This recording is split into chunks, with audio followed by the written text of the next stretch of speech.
The 1990s, the era of grunge, pogs, neon windbreakers, and the greatest sneaker of all time, the British Knight. But you know what else rocked in the 90s? Indie films. There was a huge boom back then, and we're going to talk about it. So buckle up, folks, because we're about to take you through a rad ride through the cinematic revolution of the 1990s indie scene. Hey there, movie snobs, and if you're a casual viewer, thanks for joining in. This is Snobs Film History, where we talk about different aspects of film history, all throughout time. And I'm your guide this week to a time when quirky stories and plaid shirts ruled the silver screen. Welcome to our wild journey through the independent film boom of the 1990s. To understand the explosion of indie flicks, we gotta travel back in time. Picture this. Big studios were churning out epic blockbusters with muscle-bound heroes. But a group of rebels thought, hey, let's do something different.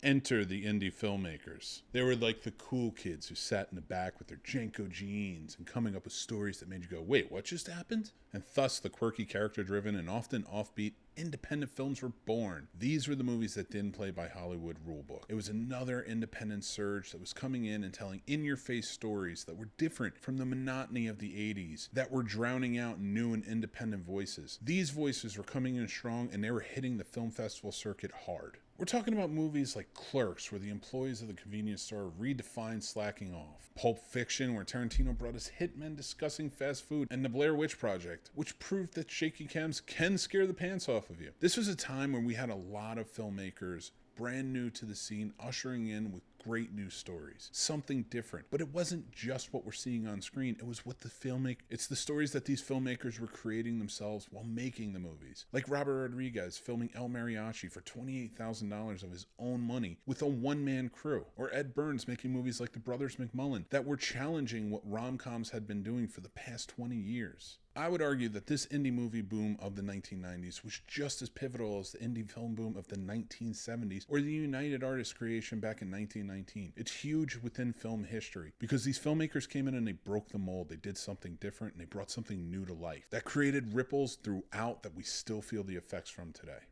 So how did these filmmakers make these indie gems? They took their shoestring budgets, thrift store costumes, and sprinkle of magic to create something truly unique. Screenplays were like wild experiments. Remember, folks, when in doubt, throw in some existential dialogue and dash of obscure references, and you're good to go. And let's not forget the cutting-edge technology that we were seeing coming out at the time in the big blockbusters like Jurassic Park. But they were also being utilized in these independent films in certain ways. And when they couldn't use the big budget, they got creative. They became their own MacGyvers in a way, making the most out of the outdated equipment that they had to use. Tape, string, and a hint of duct tape, and voila, you have a high-tech boom mic. Who needs fancy gizmos anyway?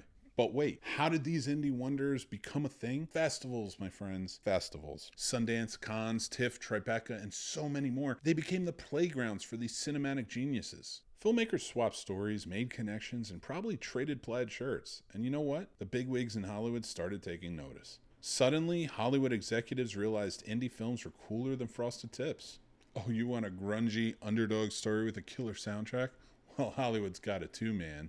Hollywood went crazy buying up all the rights to these movies because they saw what they were doing. They saw the effect they had not just on the award season, but all over in the box office and everything else. So these indie darlings were becoming overnight sensations. And these overnight 90s indie sensations brought us more than just great flicks. It introduced us to the future legends of Hollywood. Directors like Quentin Tarantino, the Coen brothers, Spike Lee, and so many more. They started small, but they turned out into household names that we still watch today. These filmmakers paved the way for a new kind of storytelling. They taught us that sometimes a bit of weirdness and a whole lot of heart can create something unforgettable. I remember the 90s independent boom fondly. We saw lots of things, and as a movie fan growing up back then, we saw some great things coming out that were really challenging what we had seen in the 80s and even in the early 90s in some aspects. It was just something filled with so much saturated garbage at times. We had some great gold, don't get me wrong, but it was really inflated and we weren't getting any new voices. We weren't challenging the status quo. We weren't doing anything. So when the 90s ushered in this independent film boom that was really turning things on its head and doing things so differently from what Hollywood had been doing for years, it was a joy to watch as a film fan, honestly.